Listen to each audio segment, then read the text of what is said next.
Oke, di sini saya akan mencontohkan cara menggunakan alat ukur jangka sorong. Sebelum melakukan pengukuran, langkah pertama itu kita melakukan pembersihan dan pemeriksaan kerja alat ukurnya. Nah, pembersihannya seperti apa? Seperti ini. Ya. Jadi jangka sorongnya kita kendorkan dulu penguncinya, kemudian kita buka rahangnya. Setelah terbuka, kita bersihkan menggunakan kain lap. Yang dibersihkan itu rahang bawah, kemudian rahang atas, kemudian stik pengukur kedalaman, kemudian skala utama dan skala nonius yang akan kita baca. Ini skala noniusnya kita bersihkan, skala utamanya kita bersihkan. Nah, proses pembersihan sudah selesai. Berikutnya itu pemeriksaan kerja alat ukurnya. Cara melakukan pemeriksaan kerja alat ukurnya seperti ini. Kita periksa penguncinya itu berfungsi dengan baik. Ketika dikunci, rahang tidak bisa digerakkan. Kita kendorkan, kemudian rahang bisa bergeser dengan sempurna. Kemudian stik kedalaman kita lihat belakangnya tidak patah. Kemudian alat bantu geser bisa digunakan. Cara ceknya seperti ini. Nah, setelah dilakukan pemeriksaan dan pembersihan, berikutnya itu pemeriksaan titik nol pada jangka sorong. Nah, pemeriksaan titik nol pada jangka sorong itu terdapat di bagian sini. Jadi titik nol yang ada di skala nonius dan titik nol yang ada di skala utama di sini itu harus lurus. Cara pemeriksaannya seperti ini. Jadi alat ukurnya dihadapkan lurus dengan mata kita. Kemudian diarahkan ke sumber cahaya. Di sini cahayanya di sini cahaya matahari. Jadi saya lihat. Kita rapatkan, kita dorong seperti ini, kemudian rapatkan, kemudian dilihat menggunakan mata. Ada celah atau enggak? Nah, ini enggak ada celah. Makanya alat ukurnya bisa digunakan. Nah, kalau ada celah seperti apa, Pak? Nah, seperti yang ini. Ini alat ukur yang sudah rusak. Nah, di sini terdapat celah. Ya. Nah, celahnya itu terdapat di bagian bawah sini sampai atas sini.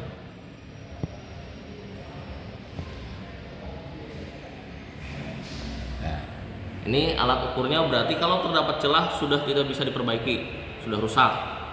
Nah, kalau yang ini masih bisa digunakan.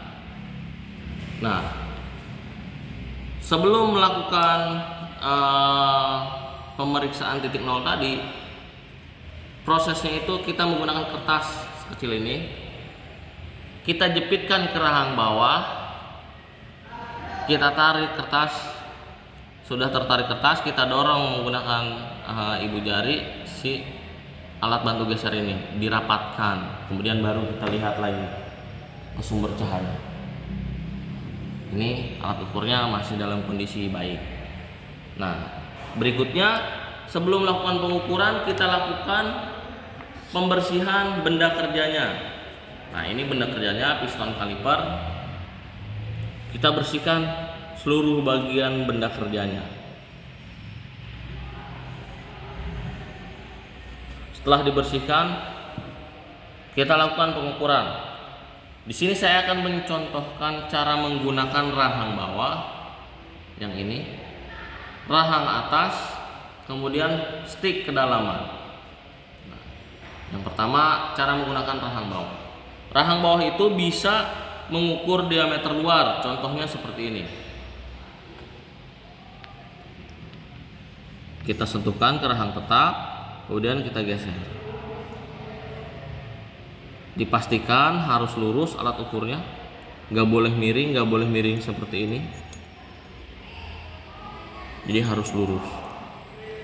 Kalau sudah lurus, kita lakukan penguncian. Kemudian kita lakukan pembacaan. Itu cara menggunakan rahang bawah. Kemudian cara menggunakan rahang atas. Rahang atas ini fungsinya untuk mengukur diameter dalam. Bagian sini, diameter dalam. Nah, cara mengukur diameter dalam menggunakan rahang atas seperti ini. Rahang tetapnya disentuhkan terlebih dahulu ke benda kerja, Kemudian rahang gesernya kita tarik.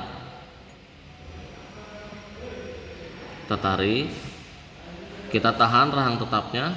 Kemudian rahang gesernya kita geser lagi. Kita pindahkan titiknya untuk mencari nilai paling besar. Nah, misalnya ini udah nilai paling besar, kita lakukan penguncian. Sudah terkunci, kita tarik ke atas. Kemudian kita lakukan pembacaan. Nah, jika pada saat mengukur diameter dalam, terus kemudian alatnya tidak bisa dibuka atau ditarik ke atas, kita lakukan pembacaan dengan mengangkat benda kerjanya. Lakukan seperti ini, jadi dilihat langsung. Ya. Kemudian setelah selesai kita kendorkan kembali penguncinya, kita dorong ke bagian dalam, baru kita angkat. Nah, yang terakhir cara menggunakan stik kedalaman. Cara menggunakan stik kedalaman seperti ini. Saya akan mengukur tinggi bagian sini, tinggi dari bagian sini sampai tinggi bagian sini. Caranya seperti ini.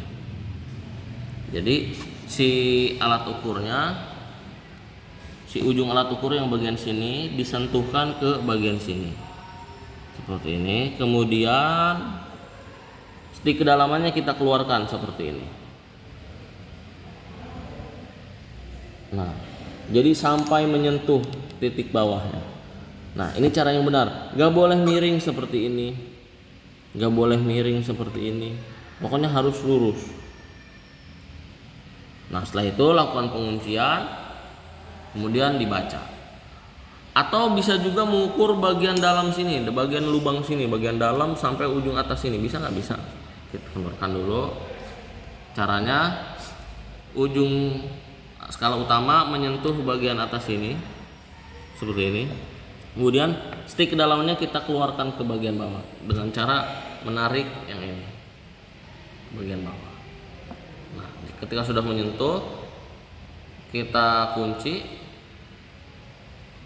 Setelah dikunci, kita baca. Nah, cara membacanya, coba. Skala utamanya kita tulis di sini seperti ini, SU sama dengan di sini saya lihat skala utamanya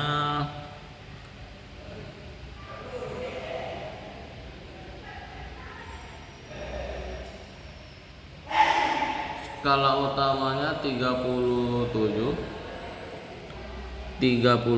Ini yang salah ya tadi. Ini 37,00 mm. Nah, skala noniusnya, nah dilihat lagi skala noniusnya.